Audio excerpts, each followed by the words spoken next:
Hey guys, welcome back to the channel. This is part 1 of What If Naruto was the descendant of Vergil. If you guys enjoy this what if, and want to see part 2 of it, comment down below and let me know. The like goal for this video is 100 likes. So like this video to let me know you're interested in this series and you want the next part. And go ahead and check out other what ifs in the channel. Before we start, please do support for more awesome content. Don't forget to subscribe and leave a like, and also share this video with your friends. So let's start this video. Naruto was a boy who wanted so much in the world and was given so little because of the burden he had with the Kyuubi inside of him. All he wanted was to get stronger, to show everyone he wasn't a monster, and that there was a difference between a jail of a demon with that of the demon itself. Now, because of Jiraiya's attempts of him tapping into the Kyuubi's chakra in an attempt to summon the toads, Naruto was certainly now going to die after being pushed off into this ravine and trying to save his ass using the demon's power. Unfortunately, Naruto was too afraid right now to even do such a thing, and with so little of his own chakra being used up, he had found there to be little chance of summoning a tadpole like last time. I have to do something or else I'm flesh paste, thought Naruto, as he reached out for the jagged edge of the cliffside with his right arm using what little chakra he had left to stick to it. Unfortunately, all things with jagged edges tend to shred other things that try to cling to them, and this was no exception with Naruto's arm practically being mauled by the wall. And the young boy could only scream out in pain while trying to survive this immense fall that would lead to his death. While he did this, Naruto was hit with images of the past and how the people of Konoha had treated him because of his burden. Could this be the end for him? How would the old man explain his death? Would anyone even miss him? It was at that thought that the image of Hinata flashed into Naruto's mind, and it was then that realization of why she was always blushing hit him like a ton of bricks. Unfortunately, it was at that time the ground hit him too, and landed him in a big crater that held his body imprinted from the fall, knocking Naruto right into the depths of his mind. Naruto's mindscape. You finally arrived here. I was beginning to wonder when you would, said a smooth deep voice that could make even the strongest of warriors' blood run cold with fear. Who are you? Where am I? Said Naruto, as he stood up in this dank sewer filled with leaky pipes, and a cage with the word seal written on a piece of paper in the middle that kept the doors shut. We're in your mind, my vessel. Not very impressive, since the way you have been treated by these miserable flesh rats has made your mind most unpleasant a place, said a deep demonic voice from beyond the cage, and in that instant red chakra flared to reveal the giant nine-tailed fox, known to all as Kyuubi. And now we are here together, which is perfect since the fox is the final piece to this puzzle, and the means for you to live, Naruto, said the figure with silver hair, wearing a blue trench coat, and was wearing black from his shirt down to his boots. You didn't answer my question. Who are you? Said Naruto, as he knew about the fox, as it didn't take a genius to figure it out, but the guy in front of him with the same blue eyes as him, he couldn't figure out, and as far as Naruto knew he only had one guess sealed inside of him. I am Sparda no Vergil. I am your ancestor, that lived nearly 1 millennium ago before the elemental countries even existed, said Vergil before looking at Kyuubi, who was now growling at him, and flaring his crimson chakra even more. I knew I recognized you. You are one of the twin sons of Sparda, the legendary demon knight, said Kyuubi, snarling at Vergil, and the form of the said man turned to stare at the fox without fear. Yes, I am. As I said before, Naruto is my descendant, and has the power to awaken his demonic blood again that has long been dormant after being watered down by human blood over the years, said Vergil, as he saw Kyuubi look at him, and then at Naruto in what looked like fear.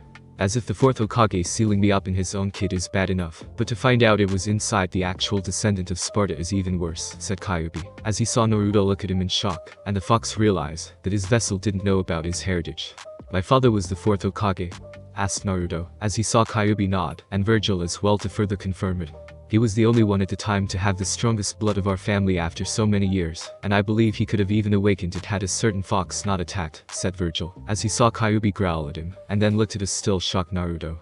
It wasn't like I just woke up one morning to destroy this village of arrogant fools. I was summoned to this world by Uchiha Madara, by using his cursed eyes, to have me attack the leaf, said Kyuubi, who had no love for the Uchiha clan, and wished the man that summoned him along with the entire clan to die painful deaths. Still, that would explain why you did it, and not entirely your fault. Not that it matters now since I'm about to die, said Naruto, as he looked depressed, and saw Kyuubi's eyes widen in shock. What? Said Kyuubi, as he had no intention of dying, and having his soul taken to the Shinigami. That stupid jerk Jiraiya pushed me off the ravine cliffside to activate your power, so I could summon a large toad. I couldn't do it because I was so afraid, and I tried to grip the wall edge. It slowed me down, but it messed up my arm really bad before I hit the ground, and now I'm most likely going to die without anyone even caring that I'm going to kick the big one, said Naruto, as he kicked some of the water on the ground, and had an angry look on his face. Under normal circumstances you would most likely die, but we can offer you a chance to change all that, and transform you into something incredible, said Vergil, as he now walked towards Naruto, and placed a hand on his shoulder. What do you have in mind? Said Naruto, as he looked at Vergil, and saw the man smirk back at him. Kyuubi is going to jumpstart the dormant devil blood in your veins. You would have fully awakened it on the bridge back at Wave Country, had you finished your initial intent of killing Haku, but you stopped right before you could deliver the finishing blow. And resulted in your devil staying dormant, said Vergil, and saw Naruto looking away from him for a few seconds. I couldn't kill her. Haku wasn't a bad person and she deserved to be shown mercy, said Naruto, as he had no regrets in sparing Haku from that killing blow, and just wished the girl was alive to live in the village happily. And we respect that. When Kyuubi gives you his soul, you will be empowered with the devil blood of your family, and all of my knowledge in terms of fighting. In truth, you will become me, and you will be unstoppable, said Vergil, as he saw Naruto's eyes widen at the thought, and the chance to show everyone just what he could do. There's just one problem with your plan, son of Sparda. What makes you think I will give my soul to one of your blood? Said Kyuubi, as he was not about to help someone who was descended from the traitorous demon's bloodline. You either do this or your vessel dies from his injuries from the fall, and you can have a one-on-one meeting with the Shinigami right before he devours you into his stomach, said Vergil, as he saw Kyuubi growl at that, and scanned the boy's body for the injuries that covered Naruto's form.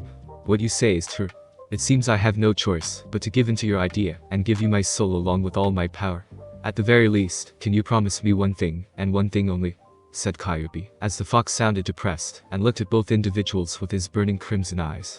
What is the promise? Said Vergil, as he saw the Kyuubi close its eyes, and then open them again, before letting out a sigh. That you kill all the Uchiha clan members. They are a clan that should not live in this world, said Kyuubi, as he knew that at least through Naruto he could get some measure of revenge, and through an Amikaze that is descended from Sparda himself. Done, said Vergil, as Naruto looked like he wanted to protest, but stopped when the taller man put a hand on his shoulder, and shook his head, to tell Naruto to not protest this decision. He's my friend Vergil-san. How can I kill a friend? Said Naruto, since the Uchiha was kind of like a brother to him, and he thought of Sasuke as such, that would push him to the brink when it came to training. Naruto, I understand your reluctance, but your so-called friend will destroy you without hesitation, and betray you for power, said Vergil, as he saw Naruto look away in denial, and was surprised when the Kyuubi decided to speak. The son of Sparda is right, kid. The Uchiha clan is well known for only two things that they are quite proud of: betraying others and copying the skills of those they betray. Trust me when I tell you that the Uchiha is not worthy of being your friend, and he will betray you as all Uchiha do, said Kyuubi, as he saw Naruto look at him, and then back at Vergil before nodding. I understand, said Naruto, as he let out a sigh, and readied himself for what needed to be done.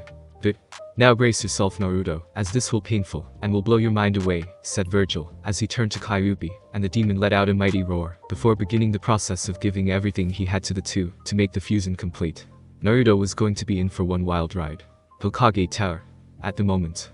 He did what? Yelled the Hokage, as he had moved so fast you wouldn't think it was possible for an old man to do that, and had Jiraiya pinned to the wall, while squeezing the life out of his student, while tears fell from his eyes.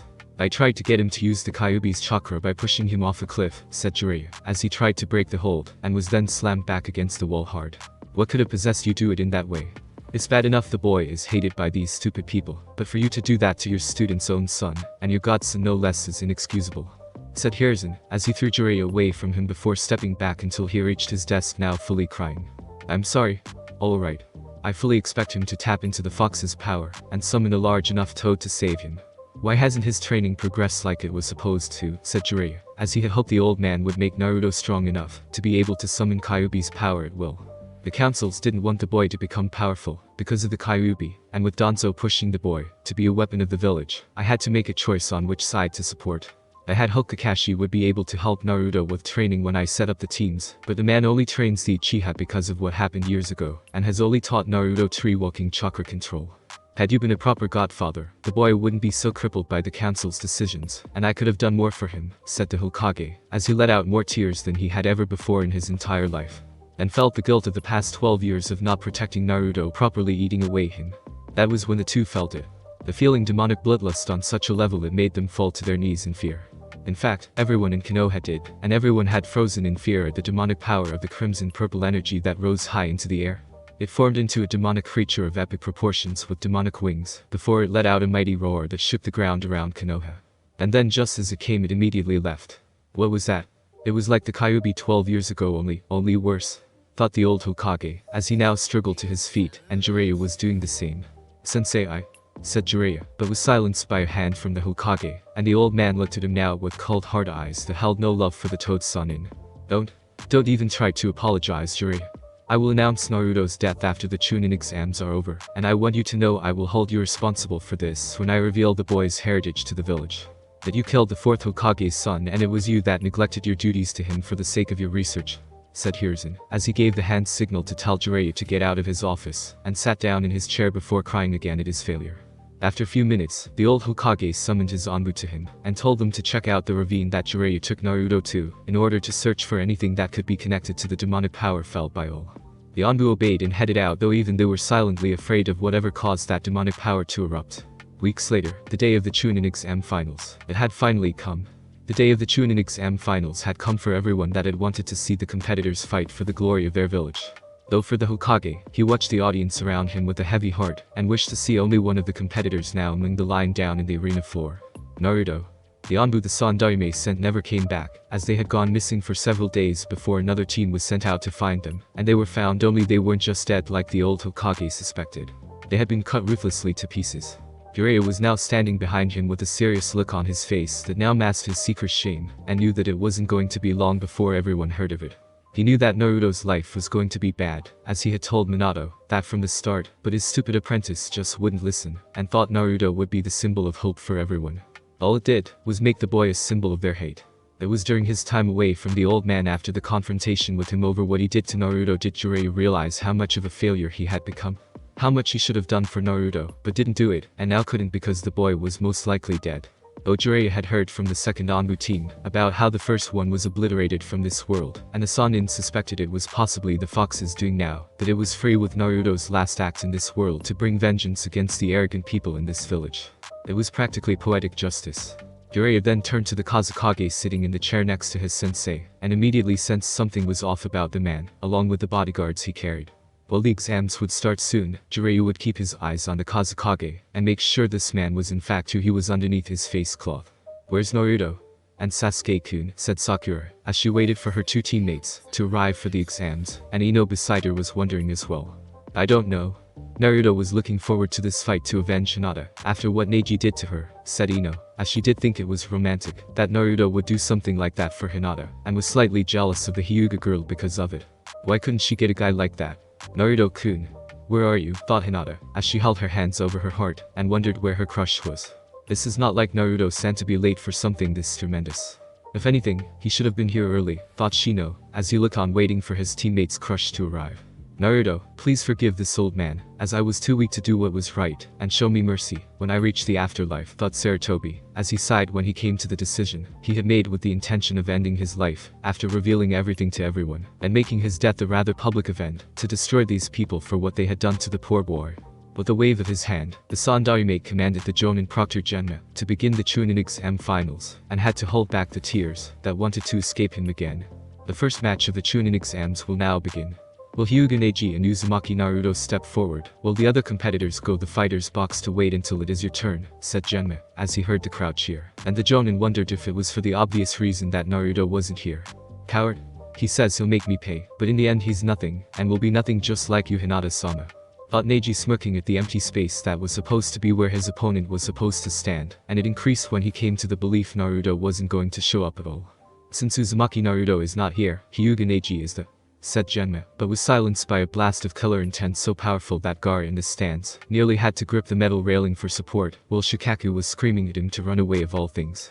The source of the color intent was a boy slightly taller than Neji, with spiky silver hair, cold blue eyes, and was wearing a blue trench coat.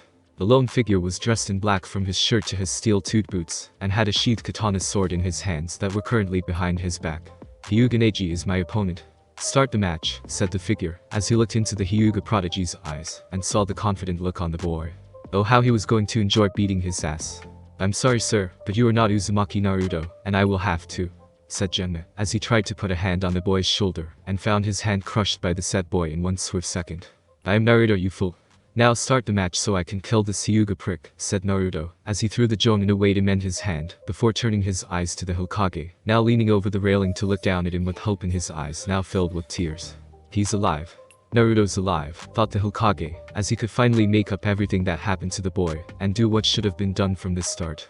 Jiraiya was looking down, and saw the boy's eyes were filled with a cold fire in them that made a chill run up his spine. The last time Jiraiya had seen eyes like that on an kamikaze aimed at him was the time when he had been caught by Minato peeping in on Kushina at the hot springs. Jiraiya thought he wouldn't be able to walk after Minato got through with him. "Hokage-sama, is that boy really Uzumaki Naruto?" said a Jonin walking up to the old Hokage, and the Sandaime looked at the Jonin with fierce eyes filled with fire thought to be lost so long ago. "Of course it is, you fool.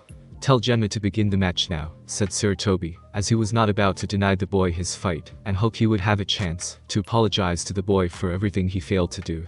"I just received word that you are Uzumaki Naruto, so the match will begin now," said Genma, as he flexed his right hand involuntarily, and brought his left hand down to start the match. "It doesn't matter how much you changed over the course of this month given to you to prepare Naruto-san. You're a loser, and you will never defeat someone that is a Hyuga prodigy," said Neji, as he got into his gentle fist stance, and began to look into Naruto's eyes that betrayed nothing while saying everything.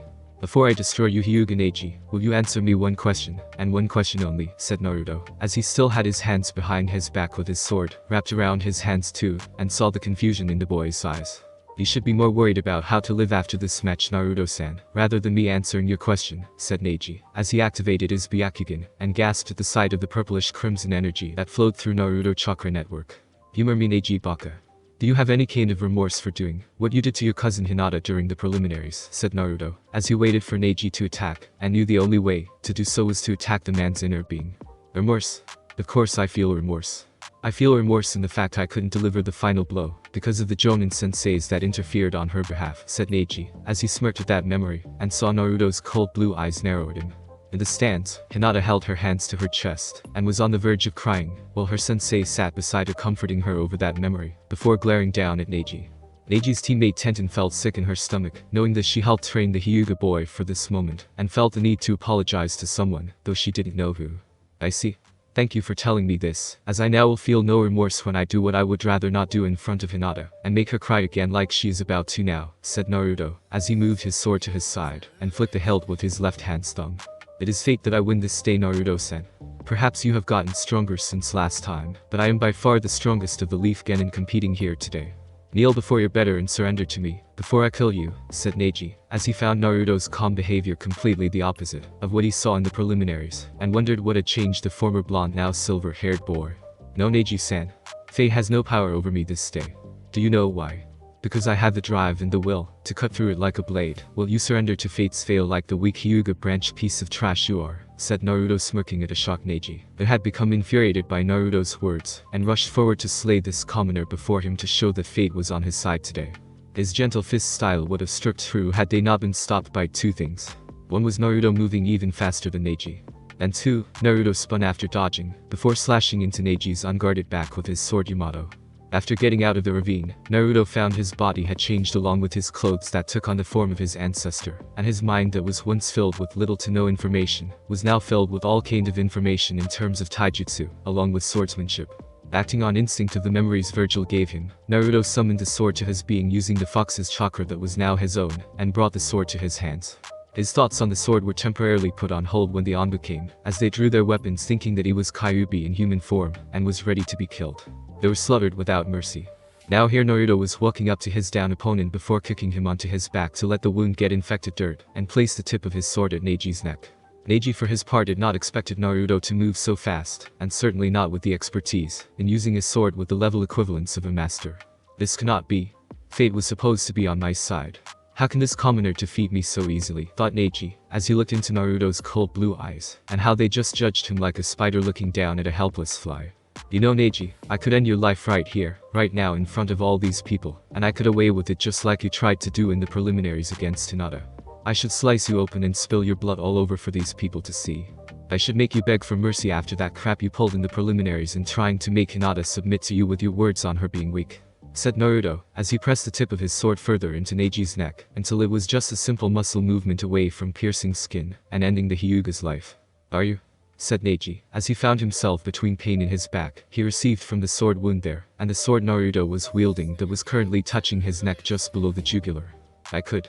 I should. But I won't, because then Hinata would cry even more. I don't want her to cry over your death, since she wants to free your arrogant ass of that seal on your forehead," said Naruto, as he took his sword away from Neji's neck, and flicked the boy's headband off his head, to reveal his cage bird seal. She wants to what? Said Neji, as he ignored Genma announcing Naruto the winner, and calling for medics so he didn't die. You heard me. She hates that seal more than you do, and that's saying something. If she wanted to beat you, all Hinata-chan would have to do is use that damn seal, and make you submit with everyone watching in a very humiliating way back in the preliminaries. Yet, she didn't, and chose to fight you honorably in Gentle Fist's taijutsu. I want you to reflect on what I have told you, Neji, as you heal from your wound, and know that if you cross Hinata in any way possible that hurts her, I will kill you, said Naruto, as he sheathed his sword.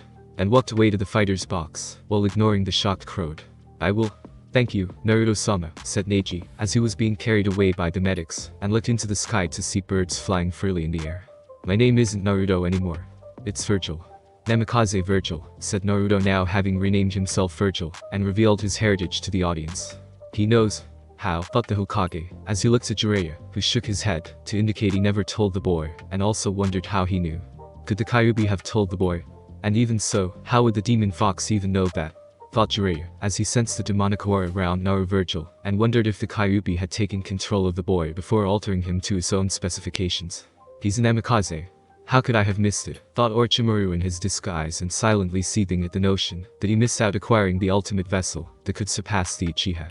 The boy once known as Naruto cared not for these thoughts since he couldn't read minds, and even if he did, he still wouldn't care what the trio thought. For now, he would join the others in the fighter's box that were all staring at him like he had grown two heads, as was the audience itself, and it made the now Namikaze smirk at them. You have questions, said Vergil calmly, as he looked at the now empty arena floor, and waited for the next match to start. What the hell happened to you, said Shikamaru, as he got straight to the point, and saw Naruto look at him with an expression that would make the Hyugas run for their money.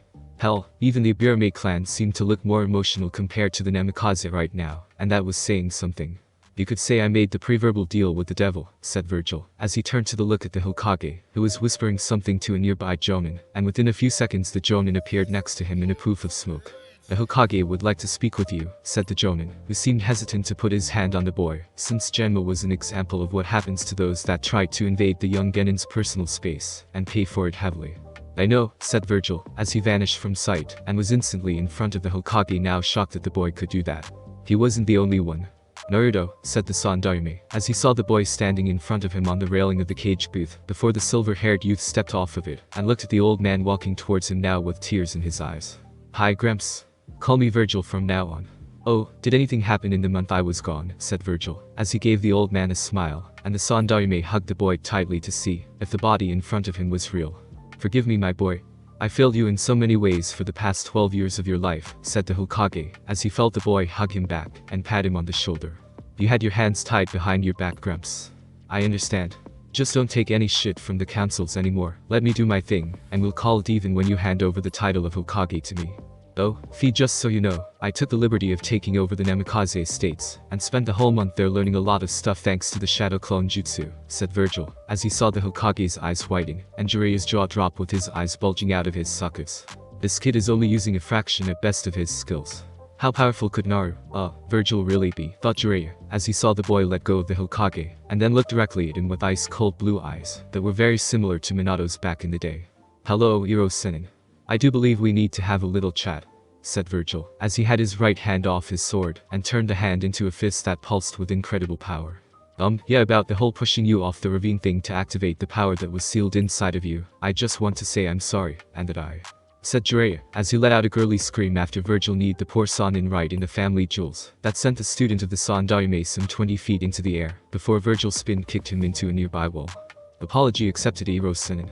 Though for the record, Godfather, this beating is going to be one of many, as I expect you to train with me whenever I ask for it, and should you say no, I'll chop your balls off, said Vergil, as he turned to face the Hokage, and saw the man look like he had actually regained some of his lost age.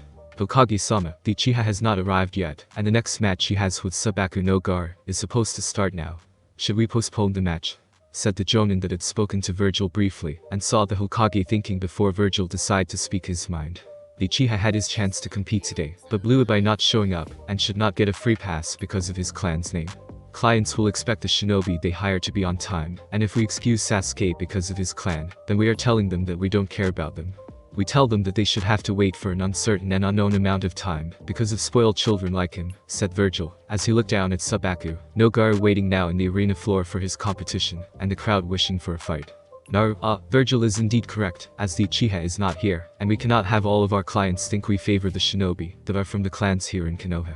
Uchiha Sasuke is disqualified from his match, and we will proceed with the next one, said the Hokage, as he knew the councils would blow out their vocal cords to yell at him, but Sarutobi didn't care, and wasn't going to care what they said. Why have an Uchiha fight when an Amikaze could do so much better? The Jonin nodded in regards to the Hokage's words, and informed Genma to make the announcement that got many people in Konoha booing the decision. Vergil nodded before he disappeared again, but reappeared in the stands right next to Hinata's row, and the girl was now blushing from his presence once more. "How are you feeling, Hinata-chan?" said Naruto, as he saw the girl looking at him with shock, and her face turned even redder. "I'm doing well, Naruto-kun," said Hinata, as she rose to meet him, and was shocked to see him do something she never thought he would do. He took her hand and kissed it. "That's good to hear. I must apologize though for what I did to your cousin. Hopefully, the pain I inflicted on him, and my revelation will help Neji understand that fate is only as powerful as we let it believe it is. Oh, and if it's not too much trouble, could you please call me Vergil?" "It is my new name," said Vergil, as he saw the girl shooting steam out of her ears, and the girl fainted into her sensei's lap. "What happened to you?" said Kurenai, as she saw her student lying in her lap blushing red with a smile on her face, and then looked up at Naruto, now named Vergil, seeing the young genin smirking at her. Why did Kurenai feel like she was blushing now? Why did Tenten and Ino feel like it too? "I grew up," said Naruto, as he turned to the fighter's box, and vanished before appearing in front of the other fighters still looking at with cautious eyes. "So smooth. So calculating. So handsome," thought Temari, as she saw the once blonde now silver-haired genin stand next to her, and her breath was increasing noticeably. "Will Subaku no Kankuro and Aburame Shino please come down to get ready for the next fight," said Genma, as the crowd was finally coming back to his senses, and wanted to see another fight. "Proctor, I forfeit," said Kankuro, earning him boos from the crowd and the cold blue eyes that narrowed in on the puppet user with displeasure. "Okay. Subaku no Kankuro forfeits, so Aburame Shino is the victor of this match. Will Subaku no Temari and Nara Shikamaru step forward for their match," said Genma, as he saw Temari fly down on her fan, and she looked ready to bash her opponent's skull in. That'd impress a certain silver spiky-haired devil swordsman. "Troublesome. Maybe I should forfeit too since I'm fighting a girl again," said the lazy as usual Shikamaru, only to be sent over the edge of the railing by Naruto, by slugging the Nara over the head with Yamato's sheath. "Consider yourself very lucky, Shikamaru. I could have done something else, but decided against it, and thought Temari deserved to get her licks in on you," said Vergil, as he saw Temari blush, and Shikamaru trying to get up from the crater he was in. "Damn you, Naruto or Vergil or whatever the hell you call yourself. When I get back up there, I'm going to use my shadows to hurt you, and do other troublesome things too," said Shikamaru, as he got off the ground only to be attacked by Temari, an iron fan she was now using like a club. Shikamaru mentally noted how the Suna's girl's clubbing style was similar to that of his mother's, when she used the frying pan on his father. Maybe it was genetic in all women, to know that particular stance when hurting a man. "Insult Vergil-kun, will you?" "Well, I'm just going to have to beat the crap out of you," said Temari, as she let out a battle cry, and swung her fan at him, and the Nara barely dodging the attack. And the one after that. And the next one. And the next one. And the next one for the next 10 minutes straight with Temari attacking him ruthlessly with her fan. "Stop. Stop. I give up. Proctor, tell her to stop. Naruto. Vergil. Whatever your name is, please call off this crazy troublesome woman, and save me," said Shikamaru, as he was able to jump out of the way of the wind jutsu Temari shot from her fan, but landed on his butt, and was now at the blonde Suna girl's mercy. And in an Nara male's experience, women don't show mercy. "Winner. Subaku no Temari by forfeit," said Genma, as he felt pity for Shikamaru, and decided to give the kid a break. "But I want to hurt him for Vergil-kun," said Temari, as she looked up at Vergil with puppy dog eyes, and Shikamaru was shaking his head along with his hands to tell Vergil to say no. "Make it quick, Temari-chan, and then come back up here," said Vergil, as he heard the girl's yell of thank you. And then the screams of pain delivered onto Shikamaru, with the final blow being Temari's iron fan folded up, before hitting the lazy Nara hard over the head, making him look like an ostrich when the cloud of smoke lifted. With her objective complete, Temari put her fan on her back, and skipped to the steps of the fighter's box, where she was humming a tune all the way up, making everyone except her little brother sweat drop. "Woman, you can't kill them. And you can't do anything to make them not hurt you for being you," thought Shikamaru, as he finally got his head out of the ground, and spit out the large clump of dirt in his mouth that had a worm in it. "Okay. The next match will be Subaku no Gaara fighting Namikaze Vergil. Will both fighters please come down for your match," said Genma, as Gaara appeared in a swirl of sand yet again, and Naruto was some 10 to 15 feet away from him. Genma was about to start the match, when a wind blew into the stadium, to reveal Uchiha Sasuke and his teacher Hokage Kakashi right behind him. "I'm sorry. "We're not late for Sasuke's match, are we?" said Kakashi, as his one eye formed into a U shape, and many in the stands were sweat dropping at this man's lateness. "Actually, you're very late, Kakashi. The Hokage disqualified Sasuke, and we're now into the semi-finals," said Gemma, seeing the other Jonin's shocked look, and Sasuke looking absolutely livid from that news. "What? Who's Gaara fighting? I'll take that weakling's place," said Sasuke, as he saw Gaara standing in front of someone the Uchiha didn't recognize, and wondered who it was the Kazekage's son was fighting. "Namikaze Vergil, formerly known as Uzumaki Naruto," said Gemma, seeing Kakashi look like he was ready to have a heart attack, and Sasuke looked unimpressed, though the anger on the Uchiha's face never left him. "So he beat Neji. The Hyuga clan must be weaker than I thought," said Sasuke, as he walked over to the two fighters, and then looked into Vergil's eyes. "Leave, Sasuke. This is not your fight," said Vergil, calmly turning to the side slightly, as he now had his sheathed sword in his left hand, and his right hand twitched a little too. "You leave, loser. I'm an Uchiha. You're nothing but some pebble on my road to gaining power to kill my older brother, and I'm going to fight Subaku no Gaara," said Sasuke, as he took a single step towards Naruto, and instantly regretted it. He regretted it because Vergil had drawn his sword in a blink of an eye, and had the long katana blade barely an inch away from Sasuke's zone. "Leave, Sasuke. I will not tell you a third time, and if you refuse again, I will make you very similar to Kakashi in terms of how you wear your headband from now on," said Vergil, as he saw Sasuke looking nervous. And so was the audience, since not many of them thought anyone would dare raise a blade to the last Uchiha.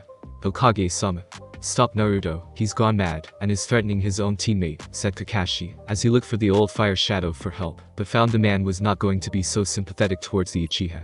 And the look in the old man's eyes made it clear he wasn't going to bow to the councils anymore.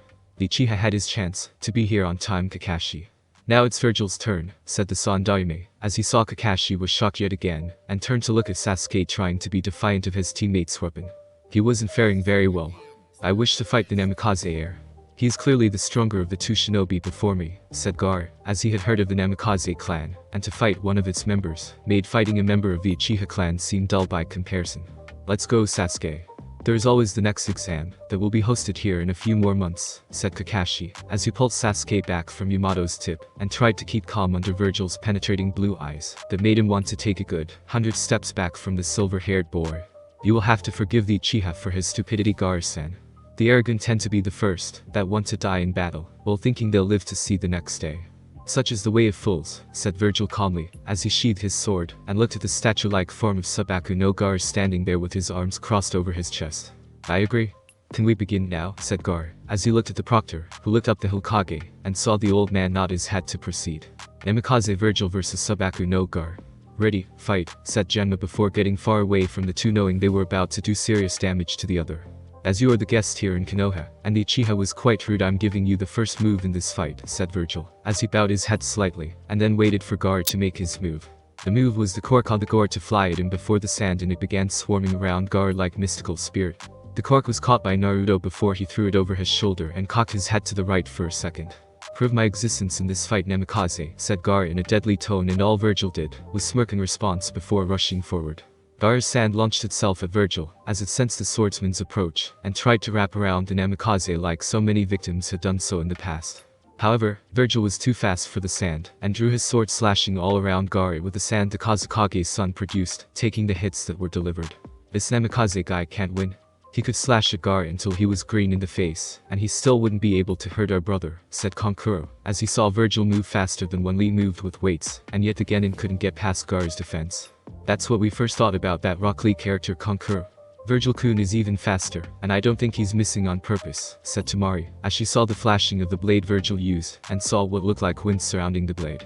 It concerned Tamari greatly, as she saw Vergil attacking with ruthless precision, while Gaara stayed perfectly calm despite the fact sand was flying everywhere, and after about 5 minutes the Namikaze was in front of Gaara some 15 feet away, before looking back at his opponent.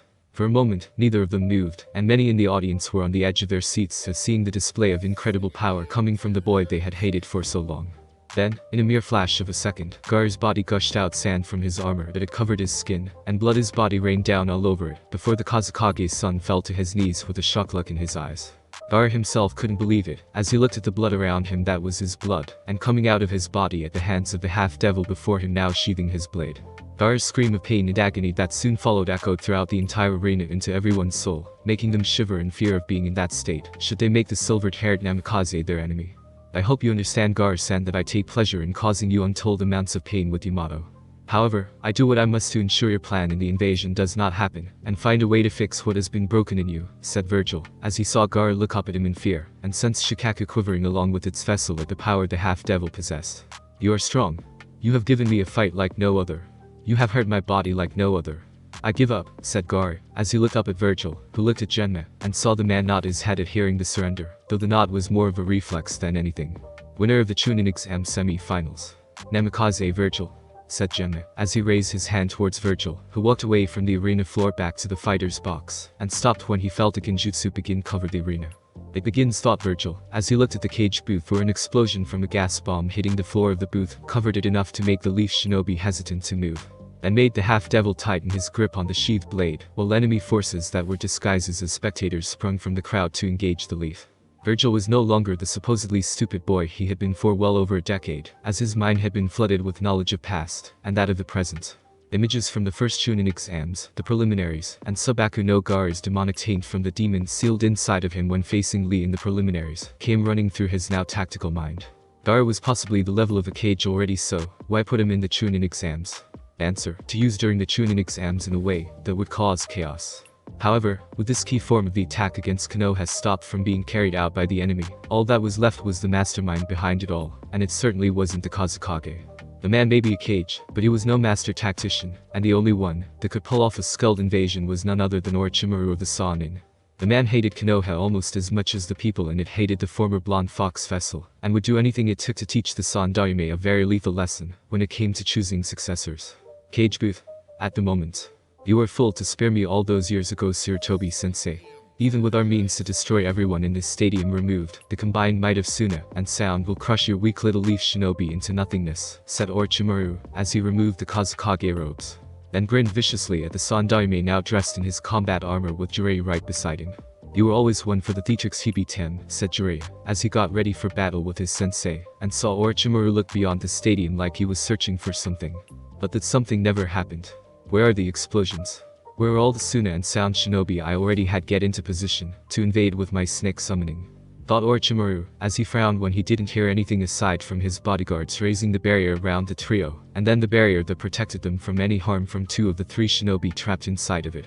Looks like someone's plan didn't go according to what was drawn up, but then again all plans almost always never go the way we want, and tend to change in the moment they are set into motion, said Jiraiya, as he saw where Orochimaru was looking, and knew that whatever his former teammate had planned wasn't happening.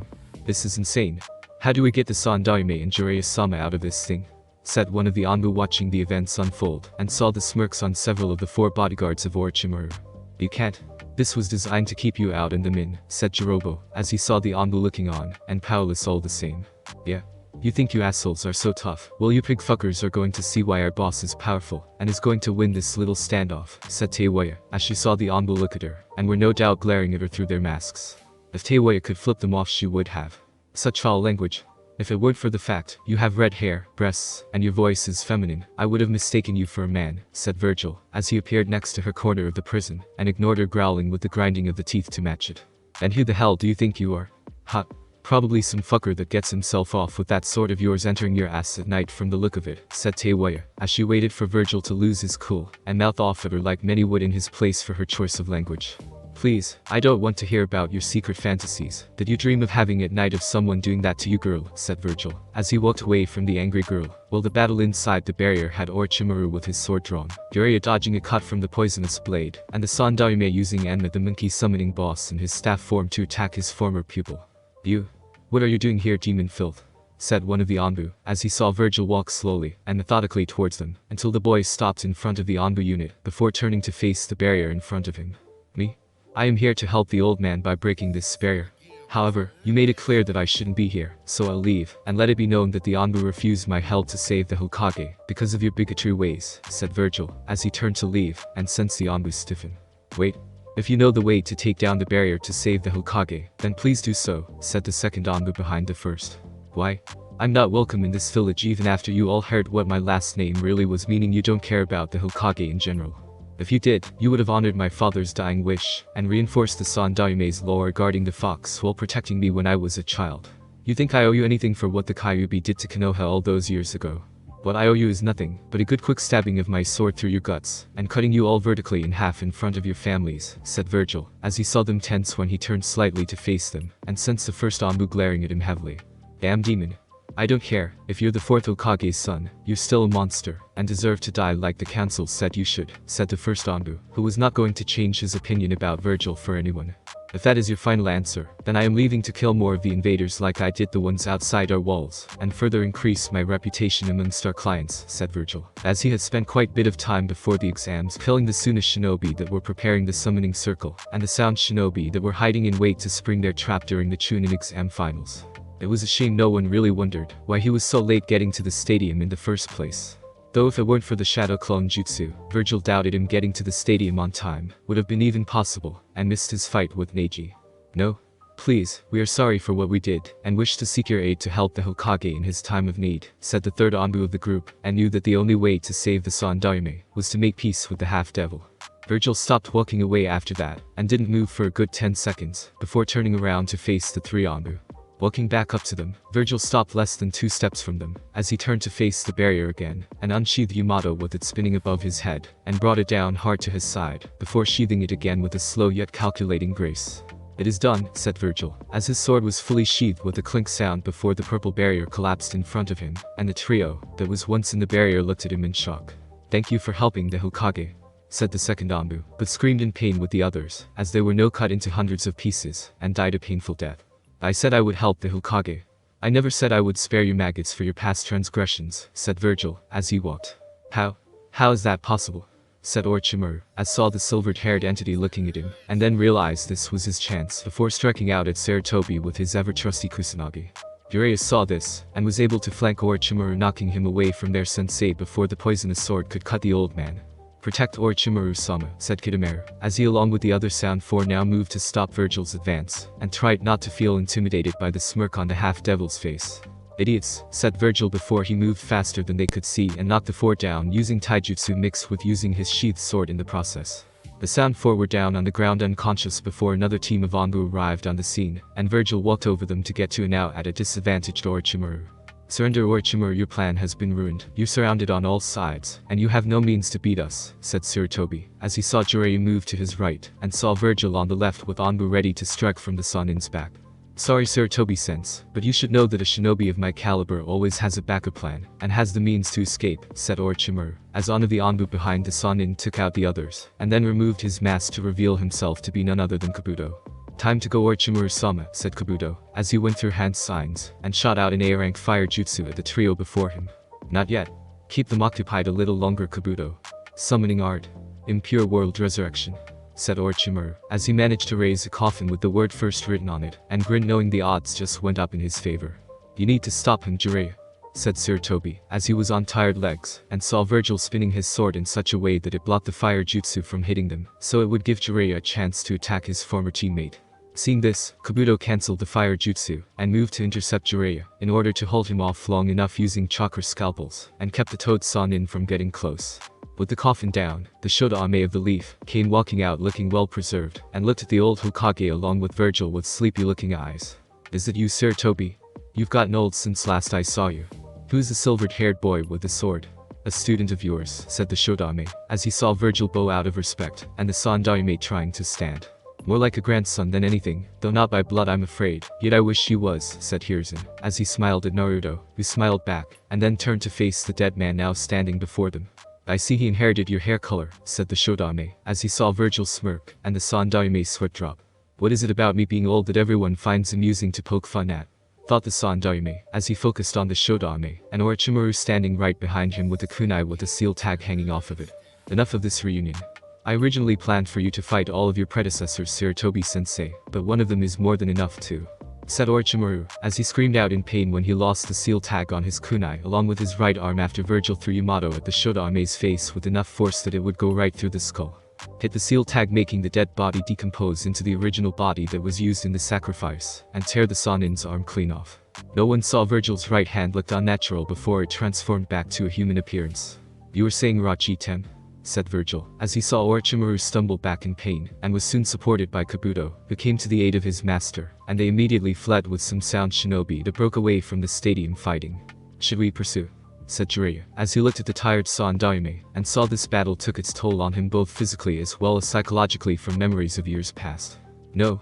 Orochimaru will make another appearance again eventually despite his failure here today.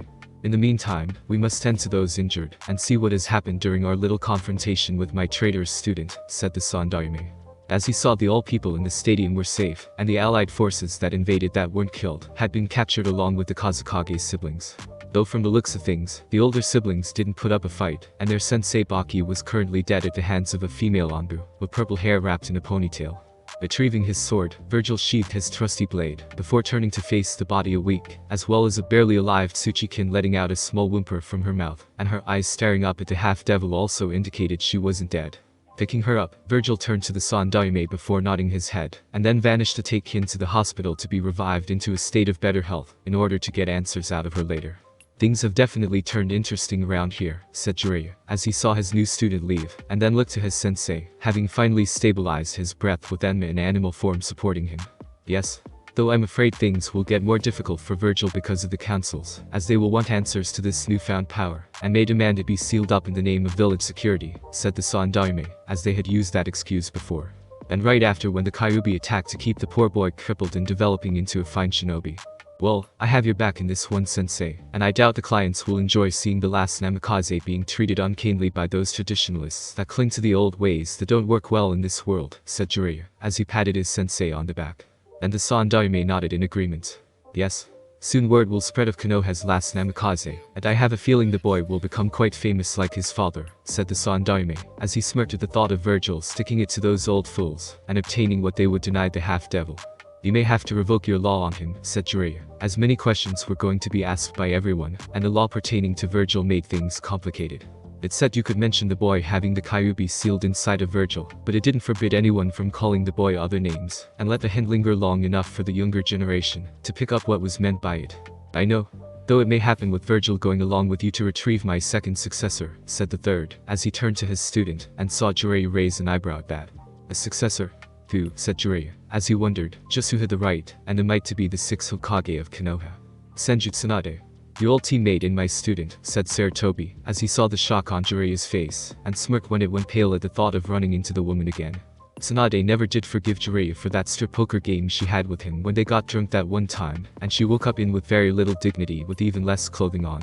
And Jiraiya had apparently taken several pictures he used for inspiration for some of his best-selling Itch of Paradise books. Yep. Jiraiya was most definitely screwed. Omake.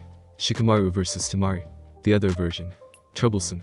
Maybe I should forfeit too since I'm fighting a girl again, said the lazy as usual Shikamaru, as he looked down to see Tamari waiting for him, and he gulped at the thought of the blonde in the arena meeting his mother, if the girl stayed in the leaf long enough. Looks like someone is about to chicken out. I'll have to punish him for it, and I think I know how, thought Vergil, as he silently put down his sword before walking up behind Shikamaru with a demonic smile on his face, and struck making the shadow user cry out for help. What's going on up there?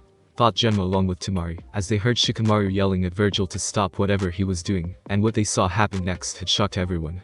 Shikamaru was thrown out of the fighter's box. Shikamaru was thrown out of the fighter's box in only his underwear. Shikamaru was thrown out of the fighter's box in only his underwear, and crash-landed right in front of Tamari, giving him a few up her skirt. Pervert! Yelled Tamari, as she took her iron fan, and hit Shikamaru out of the stadium that also involuntarily made the Nara male to lose his underwear. The winner is Subaku no Tamari, said Genma, as he saw Shikamaru's boxers float down, and wondered where Tamari had landed. With Shikamaru. Ow. Damn it, Vergil, you troublesome bastard. When I get my shadow-possessing hands on you, I'm going to, said Shikamaru, as he found himself in the hot springs on the female side, and in front of him was none other than Midarashi Anko with an evil gleam in her eyes. Come here, little boy, said Anko, as she crackled her knuckles, and Shikamaru was now whimpering in a corner while shivering in fear. Have mercy, said Shikamaru, as the woman hovered over him in a towel, and was shaking her head. Show mercy? Where would the fun be in that? Now for the sake of what little sanity I have, scream for me, said Anko, as she attacked without mercy, and poor Shikamaru complied with the special Jonin's request and screaming out in pain. Back at the Chunin exam stadium. That was illogically called for Vergil-san, said Shino, as he saw Vergil turn to face him, and the Aburame felt his bugs shiver when he did. I speak softly, Shino, but make no mistake, I carry a big stick, and I will use when it is used best. Besides, you knew Shikamaru was going to forfeit, and that in itself is even more logical, said Vergil, as he saw Shino nod at that since that was true, and ignored the piercing look the half-devil was giving him. As long as Temari wins her match without making an effort, I don't really care, thought Kankuro, as he saw Temari skip up the steps feeling happy, and then gave Vergil a shy look. Thank you for the assist, Vergil-kun, said Temari, as she pressed her fingers together in a very Hinata-like way, and blushed at being near him. Okay, now I care, thought Kankuro, as he was itching to use his puppets, and would have had it not been for Gaara glaring at him. You're most welcome, Temari-chan, said Vergil, kissing her hand and making Temari faint. I'll kill him, thought Kankuro, as he was now livid, and moved to strike. Only to be sent flying by Temari out of the fighter's box into the female hot springs with Anko's still torture, playing with the poor Nar. Oh look, I've gotten myself another playmate. It must be my birthday, said Anko, as turned her attention to Kankuro, and saw the man trying to get away to no avail. Life was good for Mirashi Anko right now, and it was all thanks to Namikaze Vergil. Bendomake. Thanks for listening. I do hope you enjoyed. If you want a next part of this video, like, subscribe, and comment down below, and turn on that bell notification, and also check out the other videos that I have created, and enjoy. See you in the next video. Peace.